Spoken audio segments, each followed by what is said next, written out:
let's talk about moving into Season 2, right? So this is after Megatron had the Allspark, which was cool that he was able to achieve his goal, right? So right out the gate, he comes back, right? Starry's key gets stolen by Blitzwing, right? And they all have their unique powers, which are being shown, and I like that a lot.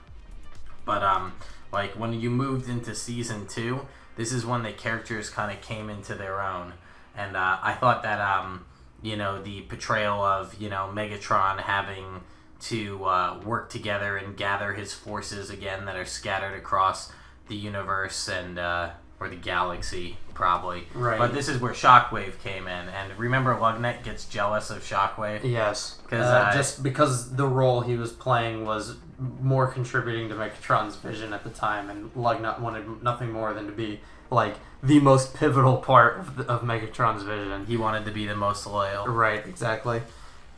One of the things that I liked about this series was, or I guess just in respect to Season 2 coming up, is this is the point where I really went from thinking the series was like okay to really, really loving it. Because, I mean, this is when it actually starts to feel more like the Transformers we know and love. Because, like, the most we ever got out of the Decepticons was occasional appearances. And it was exciting because anytime a Decepticon showed up in Season 1, it was like a boss fight. It wasn't just some dude. It was like a team effort to take down a single, like, Lugnut or Blitzwing. But now in Season 2, you actually start to get some perspective on what's going on off of Earth. And that's really exciting just to see that there's like a larger universe going on in the show. And they didn't just keep it confined to that one space. I agree that one of my favorite elements of Season 3 of the original show, G1, was when they started going to other planets and they had the Space Olympics and stuff like that. Like all that silliess from out in the universe. Therapy. Yes, of course. We could do a whole episode just on that. But I really liked the whole their build up. So the Decepticons are a threat. Now they're a unified, like as unified as Decepticons can be in a show. They won the war in most shows, but that was not the case in this one. This one, they had lost the war, and in Season 2, it's kind of the start of them rebuilding their army. And, things like elements like Soundwave was a really cool element. I wish he had stayed longer in the franchise, but the way they kind of built different things up and brought different characters in, and I thought they made a good choice with the different casting choices, like Corey Burton as Megatron, and then remember the Constructicons that showed up later. Yeah, the Italian. You got a problem? Yeah, they were pretty great, and there was a couple good human villains, and who can forget the Dinobots not being portrayed as just good guys was pretty, very different and very fun. Well, that was great because it was kind of true to, what was it, in the original comics, like, at one point Grimlock becomes the leader and he's an absolute tyrant and wears a crown and everything. Right. So that was Marvel, but I felt that they took a lot of the elements and built them up, and like Prowl's love of nature, things like that. Like they gave the characters connections to the world that carried over from Season 1 to Season 2. Right. And, they built very solid character. There's a lot of character development. Yes, and especially Ratchet. Yes, exactly. I loved how much they delved into his past, especially with the RC and yes, like her his like war vet status, and like his perspective as somebody who's been in the war for so long, trying to contribute to this team of rookies, essentially. Oh, one thing I wanted to ask, going back to you talking about the casting, as somebody who grew up watching things like Beast Wars, what was your opinion when you heard Optimus David Prime Kay. being voiced by your favorite portrayal of Megatron, or one of your favorites? That actually had really upset me at first. I felt like it was a betrayal, and I don't know if David Kay shares this opinion, but I think he did a good job as Optimus, but I think he still prefers playing Megatron, and I think he had openly said that, and that's something I respect him a lot for, is that he was able to say, listen, I gave this role my all, but I prefer playing Megatron. And I'd love to see his return to the character, aside from his amazing Christmas messages, which he still does every year. Yes. Link in the description. Don't forget that star scream. I'm going to talk about the end, right? We're going to jump right into it. Season 3, right? There is an amazing standoff. All the storylines from 1, 2, and 3 come together with Lugnut Supreme. Remember that? The Omega Supreme clone. That was pretty great, and I felt like that could have been done a little better. Like, it was just a fun element that didn't get capitalized on enough. And a lot of these things are really fleshed out in the book, The Allspark Almanac. And the things that are in there, I wish that animated had been one of those shows that went on for like 7 seasons because of the amount of content they could have put because of the storylines they built. And right, the Allspark Almanac, its existence is what makes the fact that it was cut so short so frustrating, because there's just so much material here. I mean, we're looking at the book right now, and we're actually giving away 2 books, the Volume 1 and Volume 2, to somebody who has already won that from our Discord server. And I won't say who it is, that's up for them to share, but another element to get back on track here that I did not like was that the way, how do I best say this?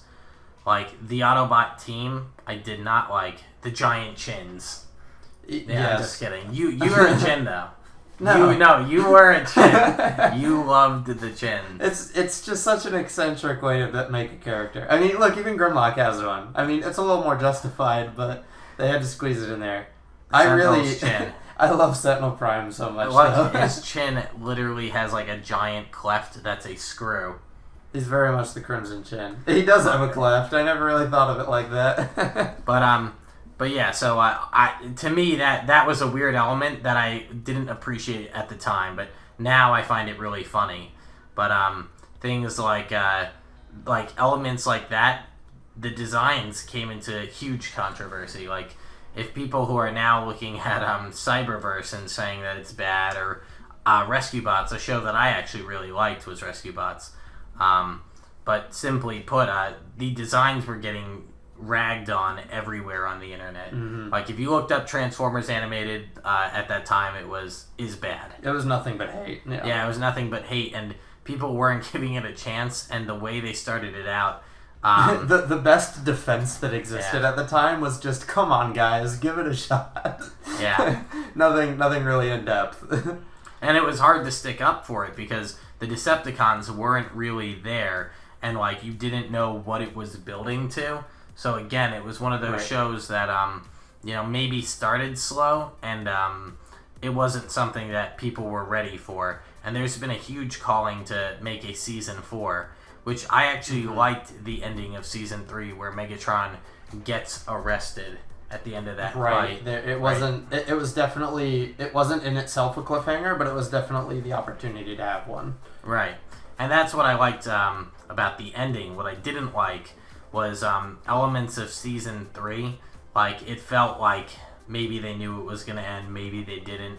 But I thought that overall, Animated's ending might have been its strongest and weakest point, because what it did was it made you want more, but maybe it didn't get maybe they knew they couldn't deliver. And like, some of the characters that that you didn't like, maybe like Blur kind of had a unceremonial death. Maybe you love Blur, right? And he gets trash compacted. So I liked that personally because he's an Autobot, but I can see how other people found that to be excessive. I always thought that Professor Sundak died right there when I originally saw this episode. Right now, just for context, we're looking at clips of Animated with no sound. So, like, we're watching Megatron come back. Yeah, sorry for the listeners. But one of the issues that is something I definitely hated about animated, not necessarily as a series, but it was just a problem that if you were a fan at the time, you no longer have to deal with it now. But the first 5 episodes got a DVD release called like something Autobots Roll Out or something like that. Right. And then the rest of season 1 was released, and then all of season 2 was released on DVD. Season 3 did not get a DVD release until years later. Yeah, I didn't understand that. Like, it didn't make sense at the time, and there was so much positive feedback and like people asking for it to continue around this time. So I kind of don't like, and this goes into the negative part again, I felt like animated might have been handled a little bit more poorly towards the end, and I don't believe it's a fault of the show's creators, but I think there might have been like, I don't know if there's disagreements with the network, but didn't it get switched to a weird time that it was on TV too? It was, and I'm sure that killed the ratings. It's just especially unfortunate because it's basically right when the series started to get good that they had to wrap it up. Yeah. Because they knew, like, even though for the fans what would be good is the material is there and they want more, they couldn't give it to us. So they unfortunately just kind of had to wrap everything up as quickly as possible. Which I can at least respect, because what's frustrating when you want more is not getting a solid ending to what's there.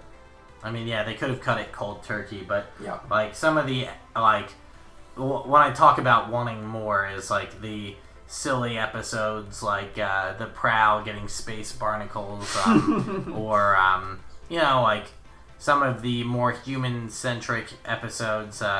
I really liked the guy who yelled, "This is why I hate machines" all the time. Yeah, the police chief. The police chief. But there was a lot of time that it felt like, you know, when you looked back, they might have been able to utilize some of the episode time in a little bit of a way that, I guess, showcased the characters a little further, because they had such lovable characters, and people really, like, did want more, and some of that time had been taken away in almost... in a necessary way, but when you looked back and thought, you know, would I have rather had, you know, more of the team, or would I have, or would I rather have had, do you understand what I'm saying? The content with them fighting the war and knowing what's going on in the extended universe versus staying on Earth and, you know, like the headmasters. Remember? We were just talking about that. Right. What was his words? Body. What was it that...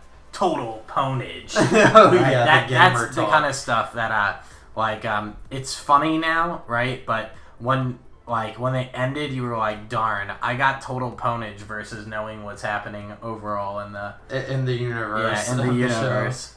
So it was, again, you know, somewhat necessary to the plot because of what they've, you know, developed and created. But, Shockwave, I think we're coming to the end here, but to wrap it up, this was just kind of like intended to be let's look back at the series together. This is a fun retrospective to do in respect to, like, what I can remember about Transformers. I certainly remember the most about animated, and also it's a pretty rare opportunity that Megatron and I are able to be in the same place. And I lugged my recording equipment over to a friend's house, a mutual friend of ours, and right now we're recording in his office. So we're going to let all of you guys go. Don't forget to like and subscribe, and we will be filming an alternate outro because people like this one so much. So I will be heading out now, and thank you all for watching. Thank you. Bye-bye. Reroute all likes and subscribes to this YouTube channel. But sir, what about the other YouTubers? Any further objections? Ram this video straight into the minds of our viewers.